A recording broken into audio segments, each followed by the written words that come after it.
Mr. Picard, Here. Mr. Coots, Here. Mrs. Wagner, Here. Mr. Polachek, Here. and Ms. Trier and Mr. White previously informed staff that they'd be unavailable for this evening's meeting. Okay, thank you. So the first item, the next item is the correction and approval of the minutes, and the minutes were mailed out to everyone. Is there any change or discussion on the minutes?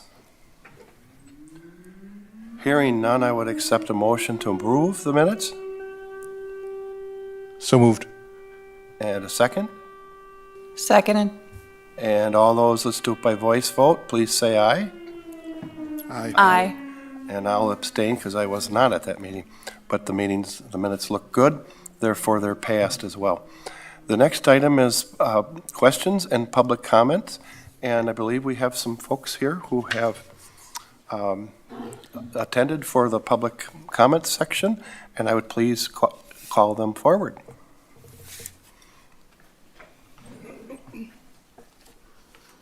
Hello.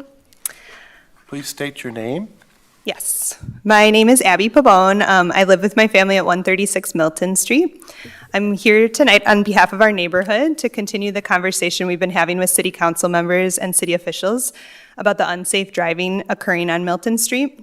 We're so grateful to everyone here to be given the opportunity to collaborate with the city to find a solution. Our neighborhood has been trying to communicate with city council members and officials for years about the hazardous driving issues on Milton Street due to our unique location between both high schools here in Lake Mills. If you'd like to reference the handout I sent, I did email out. I also provided it hard copy tonight. There's maps just for a reference on our location. As a neighborhood, we've put in countless hours of research and time hoping to work together with the city towards low cost and effective solutions that will help to make both drivers and residents alike safer. The combination of the high volume of traffic on our residential street, the disproportionate number of inexperienced drivers traveling to and from the two high schools, and the fact that 9 out of 10 households on our street include vulnerable road users, such as elderly, disabled, and children under the age of 12, has created a uniquely unsafe environment. We're so grateful to Mr. Coots and the Public Works Board for investing so much time and effort into researching possible solutions for this issue. One such solution includes making a change to Catlin Drive so that students exiting the public high school cannot rapidly accelerate or shoot across Main Street onto Milton Street after school. Instead, they could choose to turn right or left when exiting Catlin Drive. We recognize this does not directly help the morning commute times of high school drivers and buses driving to school. However, it would positively impact lunch hour and after-school commute times of the day. Student drivers had been required to turn right or left only onto Main Street when exiting school this past week while the Milton Street reconstruction project was still being completed and our road was closed. We observed a very safe and efficient traffic flow during this time.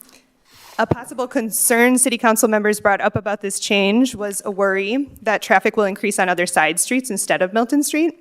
They asked, are we just moving the problem?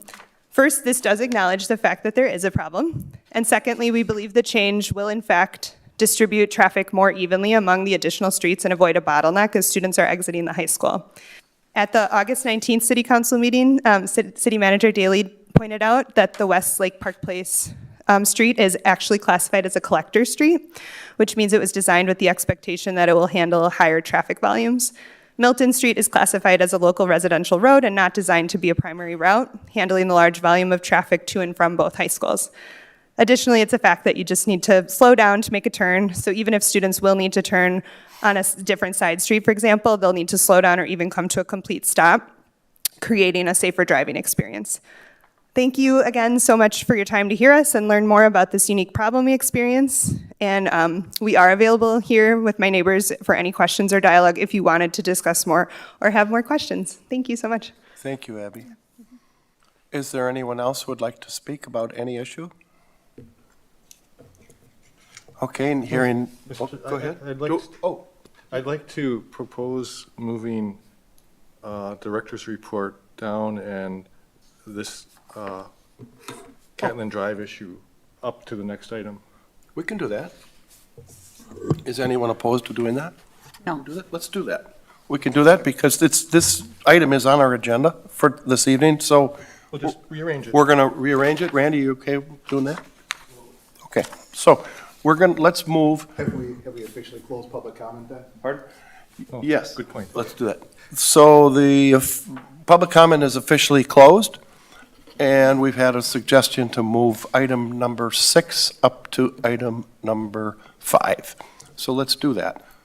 So item number 6 happens to be a discussion of a recommendation, no. Where am I doing? Now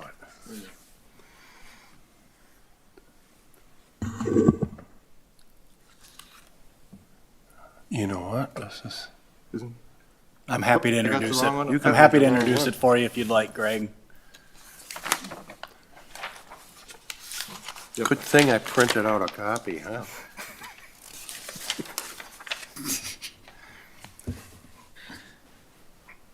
Item number 6 is a recommendation to evaluate and present options to the city council for designation of Catlin Drive as a right or left turn only onto South Main Street.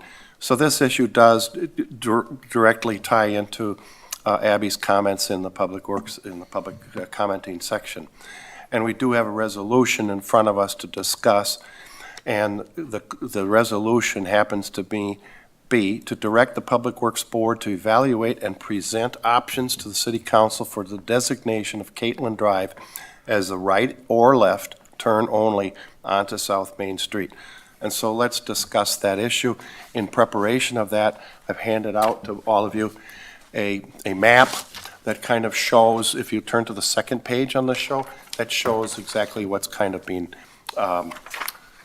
asked for us to study, and I think Randy and also maybe the police department to weigh in on some information there that we may not have. Yep, so this is an introduction of the issue to the Public Works Board. Really, for tonight, there's really only one, I guess, direction that we need from the Public Works Board. The resolution contains $5,000 allocated to the Public Works Board in assistance in their pursuit of the evaluation of options of the Catlin Drive traffic flow. I have asked the traffic engineer to begin to put together a task order on that. So really, I just need to know that the Public Works Board does want to utilize that $5,000 to assist in their analysis. And then after that, it's kind of up to the Public Works Board on if you'd like me to bring the completed task order back to you at your next meeting, or if you would prefer that I simply execute the task order and begin the analysis once I've received it back. So it's with a traffic engineer, and I shared with them the budget and asked for the most robust level of analysis that we could achieve with that allocation of resources, and that is what they're working on putting together for us. Okay. Will that analysis have some accident information as well? So any of the, I don't have the task order yet, but I would imagine that it would take a look at Okay. historic Accident data fees. in that area. okay. I have another question regarding that. There was a problem brought up regarding them having marked signage and that artificially skewing the data, because they're being aware that they're being monitored. Will that be, again, part of this task order? Will it be the same as it has been studied in the past? Specifically for like speed limits, how fast people are going. Well, they won't be, they're not evaluating speed. This is you're only tasked with evaluating the option of making Catlin Drive left or right turn only onto Main Street, left and right turn only, whichever one you choose. So the actual speed on Milton Street is not part of the assignment from City Council. This is only the evaluation of whether to alter the traffic flow of Catlin Drive onto Main Street and essentially prohibit going straight off of Catlin Drive onto Milton Street. So it's kind of like a feasibility study of whether or not. Well,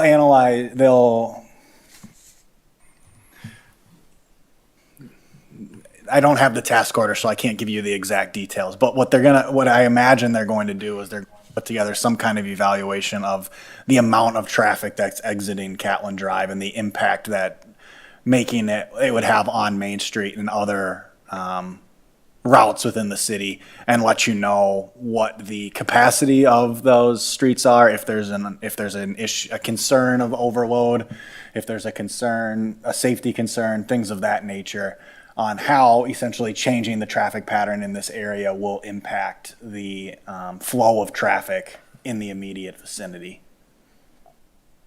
Okay. And just to be clear, that currently exiting Catlin Drive, there's a right turn lane only, and then there's a turn for left or center. Correct. And what they will be looking at is making the right, changing the left lane to be left turn only, and the right one would remain right turn only. That's correct. Okay. That's what they'll be evaluating. Okay. Any comments? Not unless you have any questions. I think we've gotten a pretty accurate description of what the request is. I guess I can tell you this is something that initially, and I apologize if I got stuff out of order initially, this is something that I brought to the city council, and part of the city council's recommendation is that something like this should probably run through the Public Works Board first. So that's why it moved back here, and it Great. might look a little bit out of the ordinary having a resolution to, essentially do a work order. So I apologize if I made that awkward at all, but this is, as far as what the picture that you guys have and are asking about, yeah, I think everyone knows what we're looking at. Okay. So I would entertain a motion to accept the city council's resolution and authorize Drake to move forward directly to use get started, you don't need, I do think we need little more data around it, and that's what the traffic engineer will put towards this project, so. Is there a board consensus as to whether the board would like to see the scope of work before it's executed, in case, there should be any changes or anything, or are you fine with it going, Drake handling that all? I'm fine with handling. I'm okay with that. Yeah, obviously, he's I don't know competent. what He's- he's doing. He knows what he's doing. Sorry. Unless, Okay, It won't offend me, whichever way you'd like to go. If you'd like to see the scope of work, it's a matter of time, right? It's- Right, no, it would delay. okay, I'd like to recommend to the city council that the city manager execute the work order for up to $5,000 for the purpose of studying the traffic exiting Catlin Drive. I actually think that I know it's listed a little bit awkwardly. I actually think that we can authorize the $5,000. I don't need to go back to council for it. Their resolution empowers you to use that $5,000. So, That's understood. okay. Yep. Okay, We great. so it's been recommended that the city manager execute the work order as directed by the city council, up to $5,000 to continue the traffic study, not to execute a traffic study for Catlin Drive. And is there a second to that motion? I'll second it. Nicole second, Mark made it. And I think would the clerk please call the roll? Mr. Coots, Aye. Mrs. Wagner, Aye. Mr. Polachek, Aye. Mr. Picard. Aye. Motion passes 4-0. Okay, so the motion passes. So thank you for letting us move that up. If there's any issues, I'll bring them to your attention. Thank you, Drake. Thank you very much. Sorry, before we move on, just one question, and sorry, I think Drake said this, but I just want to make sure, is this something that will potentially be done by our meeting a month from now, or are we looking at a longer time frame than that? I'm not sure. I should know more probably by the beginning of next week. Okay. We'll ask the traffic engineer to move as quickly as they reasonably can. It'll depend kind of how they're gonna evaluate the traffic load in the area and how much time they want in order to get a clear picture. Fair enough. Great. Thank you. Thank you, everyone. Okay, moving on to the next item, which is the director's report. Randy, take it away. Thank you, Mr. Polachek. We'll start the slides. So starting with the street department, we have been focused on wrapping up or completing our maintenance, sidewalk and road maintenance project or contract. Plus, we've been doing a lot of brush clearing. Slide. This is something you'll see happening around town. Well, a two-man crew is working with a grinder. We've been identifying a number of spots where instead of having to remove and replace sidewalk panels, if it's possible, we'll grind them down. So this is a very busy activity. Slide. And then we are also doing removals. We are in the Brookstone area right now, removing marked panels and replacing. Slide. And this is in the Brookstone area. One reason I am including this picture is because this is a very common occurrence we have as a conflict with routes and sidewalks. The two just do not exist in such close proximity. In this particular case, our arborist was involved and helped us make decisions on how to proceed. Eventually, the city is going to have to continue or make a strong decision, I feel, on this conflict. What is more important, the sidewalk or in this case, an elm tree? But we did have to remove a rather large root. The arborist believes the tree will survive, but this is going to be an ongoing conflict because most of the problems we have with trees with sidewalk displacement is from roots, expansion, and contraction. Yeah, we have, just to follow up on that, the forestry department has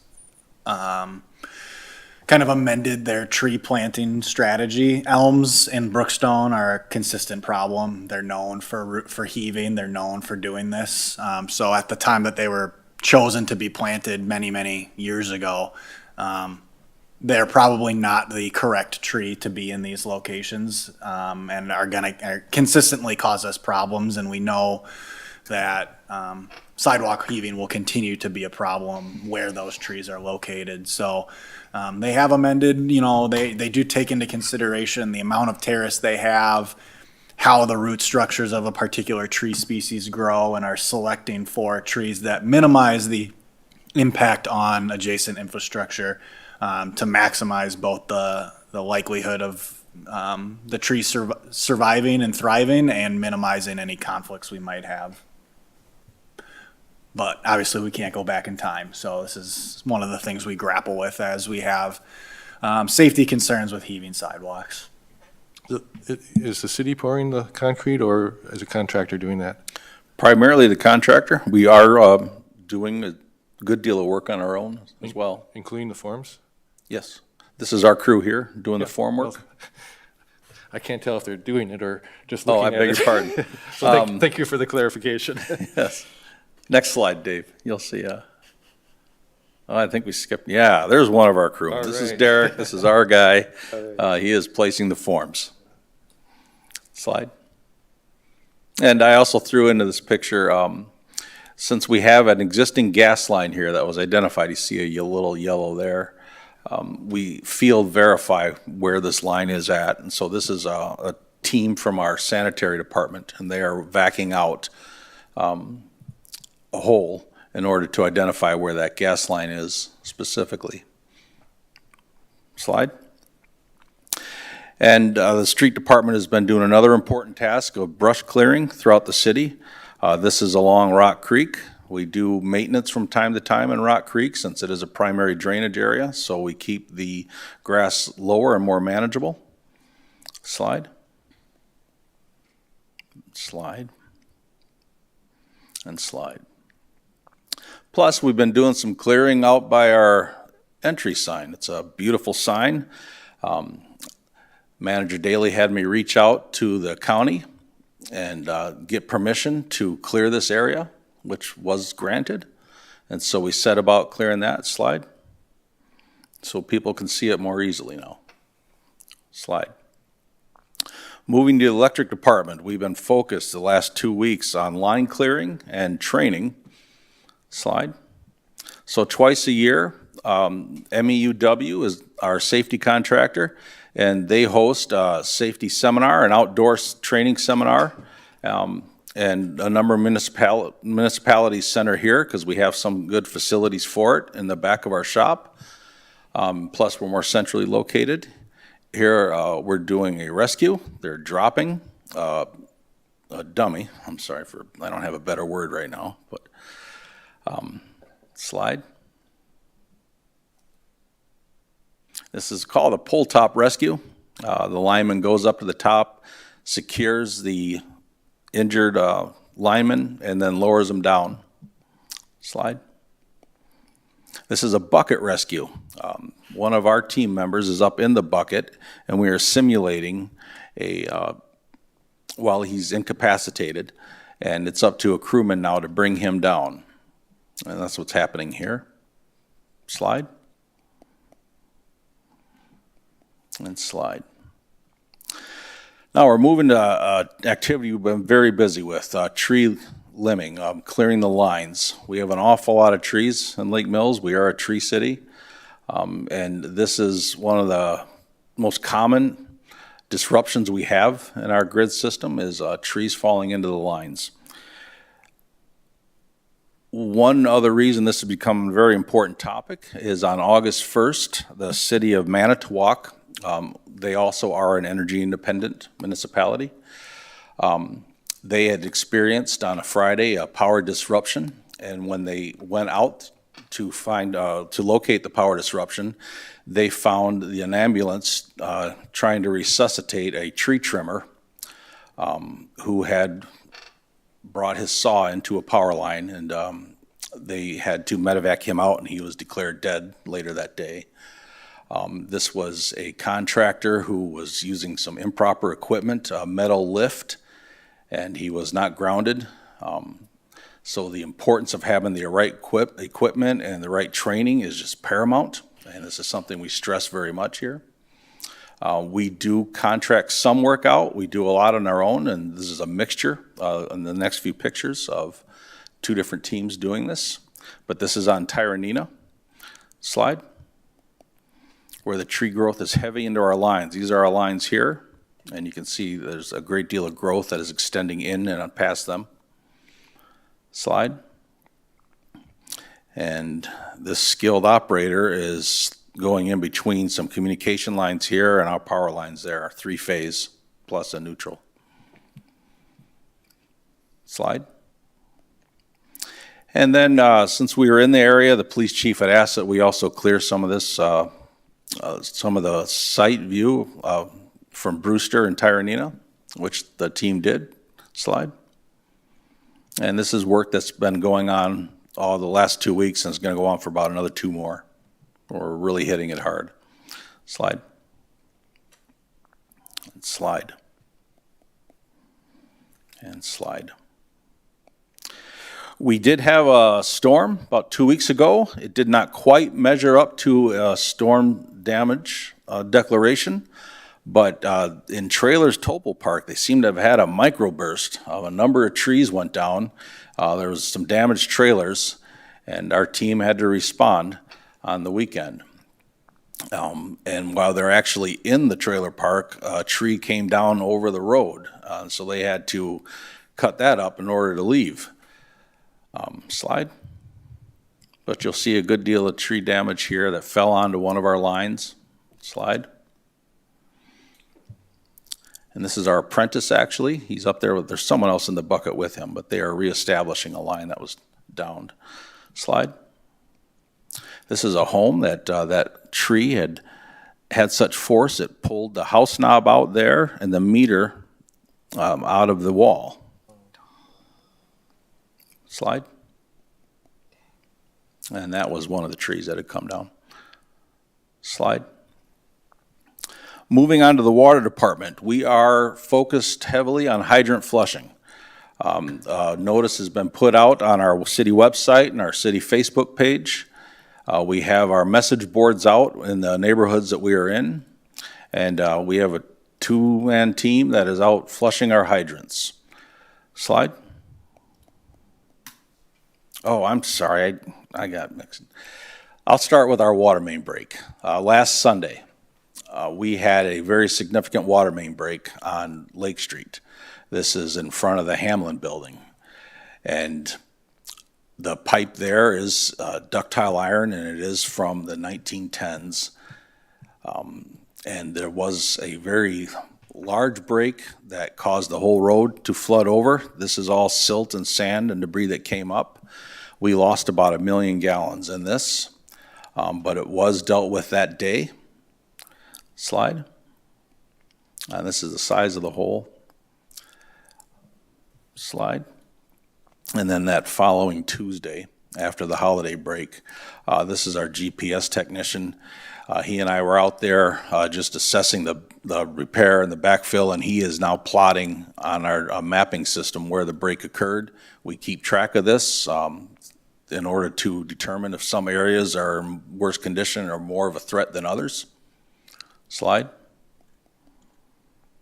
And so, yeah, Sean is just plotting this where this break occurred. Slide. Now moving on to the hydrant flushing. I beg your pardon. So Devin is starting to crack open a hydrant. We never do more than one hydrant at a time. When he's done, there's the other water operator is down the road, and he's getting ready to open his hydrant. You will notice in some of the pictures coming up that normally, why this is important is because there is about a 6 foot, it varies some, but typically a 6 foot vertical pipe we call a riser and a shoe. And if the hydrant is not used that often, sediment can build up into this. Often it's manganese. This is a natural occurring element, but this can build up into the system in a stagnant part of the line. So it's important that we open these and flush the systems at least once a year. Sometimes we break it up and we'll do half the city one year, one part of the year, half the later, or this time we're doing all of it. Slide. And Andrew is opening up this hydrant. Slide. And you can notice the discolored water here. This is what is typical when we first open it, and then we'll let it run 2 to 5 minutes and just observe once the water is running clean. Slide. And then you can see the difference in color right away. Slide. Same thing here. Devin has just opened this. You can see the colored water. Slide. And then it clears out. Does it also flush the water mains? Oh, absolutely. Yeah, okay. Yes. Yeah. Slide. So we're going to play a video here in a second. Slide. You'll see early in the video how the water's golden or bronze colored, and then it will start to clear up. It's very loud too. If we had audio here, you would be impressed by how loud that gets. All right, slide. Moving on to wastewater. So, hold there, please, Dave. You can't see it so much in this picture, but back there, this is our headworks building. This is the first structure where the sewage comes into the plant. And this is where we have our screening bar that separates the garbage and the grit and the heavy solids from the liquids.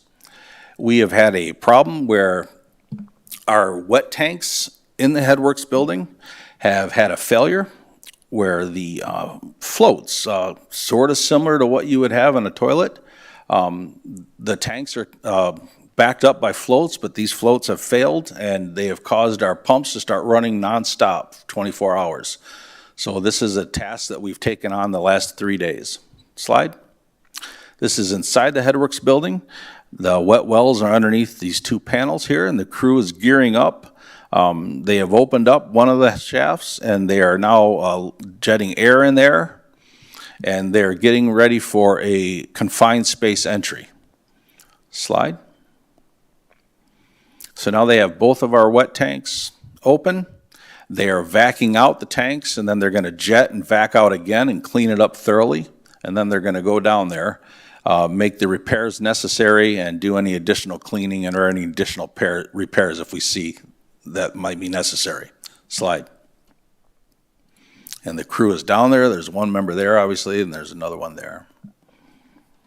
Slide. And slide. Whenever we do work like this, there's always got to be a top man ready to pull them up on their harness. But I'm just Can't say enough about how dedicated our crew is now with the wastewater. We have such an excellent team now. They're willing to take on tasks like this and don't complain, at least in front of me, when they're doing this. So, slide. Another problem we have been facing at the treatment plant, the oxidation ditch is giving off heavy fumes of diesel fuel. Why this is a serious problem is because in this ditch, its primary function is to allow microbes to break down particles, phosphorus and such. Toxins like diesel fuel kill these microbes. So we are constantly checking our biological oxidation levels, and we have found that we have been losing a large percentage of our microbes, so we've been shipping in waste directly into this tank, which can help the growth of our microbes.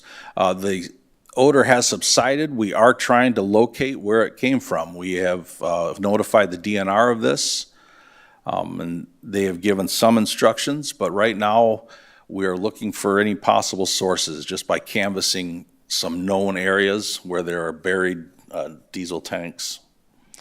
So, slide. Moving on to our projects, the Milton Street project. Slide. The last 2 weeks have been extremely busy there. They did miss their deadline for substantial completion. Manager Daly and our attorney Drescher let them, the prime contractor, know that we would most likely be pursuing liquidated damages. This is always a very powerful motivator to a contractor, and they did step up their activities. So the last 2 weeks have been booming. They finished most of their concrete work within just a matter of days. Slide. And this is the crew putting in the sidewalk and curb and gutter and driveway aprons. Slide. You see all this new concrete work. Slide. And slide. And then yesterday they started the paving. This normally would be a 2 or 3 day process. They did it in 1 day.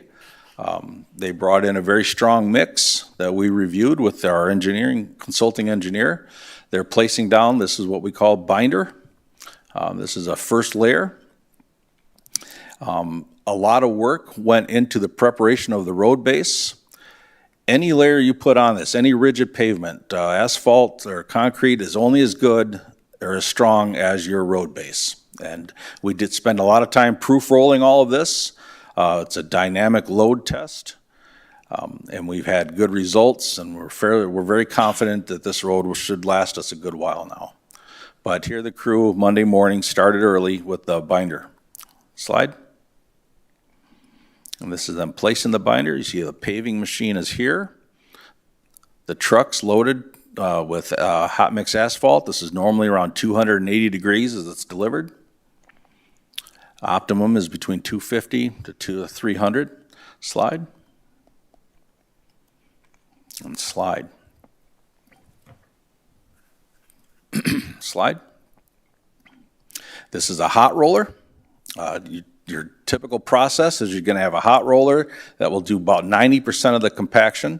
And then once this cools, the cold roller will come in to get out all the lines and the creases. Slide. And slide. This tool right here, this is a nuclear density gauge. It uses a radiation element, cesium-137, and it does a backscatter test, meaning this technician will set the gauge on the asphalt, and he'll release this radium capsule, and it pushes this radiation element into the asphalt, and if it's dense, most of it will bounce back and be recorded. And so that box records how much is returning that was sent out, and that gives him a percentage of compaction. Slide. So I just wanted to give you an idea of what this project looked like a month ago. Slide. And what it looks like today. Slide. Our final elements of the project is going to be restoration. That's coming up next, but we need to do a final inspection, but we are considering substantial completion to have just about been met now. I mean, they tackled the large remaining elements. Slide. Slide. And then the yard waste site. So this is the contractor installing posts for a gate. Slide. A gate has been installed. Slide. And this is part of our own lineman crew. They have installed the power. This is the motor unit here. They've installed some poles that we will be mounting cameras on and lights, and they are running power to these poles. Slide. Just as you can see here, they have trenched now power to this pole here, which we have put a light on. We're going to be having a camera on this pole and this one, and then a third camera. What I am waiting for now to complete this project is getting Wi-Fi to our closest building, which is well number 6. Once that is done, I will then start posting messages to the public of what is coming, of how we will be controlling access to our yard waste site. I anticipate giving about a 2-week notice with our website, and I'll be posting a message, some sort of sign message right at the gate itself too. Just letting people know that within 2 weeks, we will be controlling access and how they can obtain the key cards to get in here. It should be the last photo. Slide. Yes. Are there any questions? I have a couple. The landscaping on Melton Street, is that for fall or spring of '26? It'll be fall. This year yet, okay. And my next question is there a timetable on locating those buried diesel tanks? I would just want to be clear, we don't know that it's buried diesel tanks that okay. contributed. We don't know the source of it. Okay. It's possible that it could have been a dumping activity. It's possible we never find out where the source came from if it isn't a consistent issue. Sure. So we do not know or have any reason to suspect right now that there is a tank leaking into our system because it has subsided. Got it. If it was still continuing, we would have a greater concern, but because it subsided over a number of days, we believe it's most likely that someone made a bad decision. Had some old fuel and dumped it. Thank you. Are there any questions for Randy? Rick? Oh, no, it's not really a question. I was just going all the way back to one of the first slides. I just wanted to say, thanks I do appreciate all the slides all the time. It's interesting to learn all the things that are going on. But with the grinder and taking out the rough edges in the cement where you can, instead of replacing the whole panel. I thank you for doing that, because I know one of my regular walking routes has gotten a lot smoother, and I'm tripping over that one spot a lot less now. Oh, good. Okay. Are there any other questions? No? All right, then I think we move on to item number 7, discussion and revision and scheduling of the annual Public Works. Definitely get a poll out to the members and get that on the schedule. Bill will love taking you all through it. Okay, thank you. And moving on to item 8, recommendations for future agendas.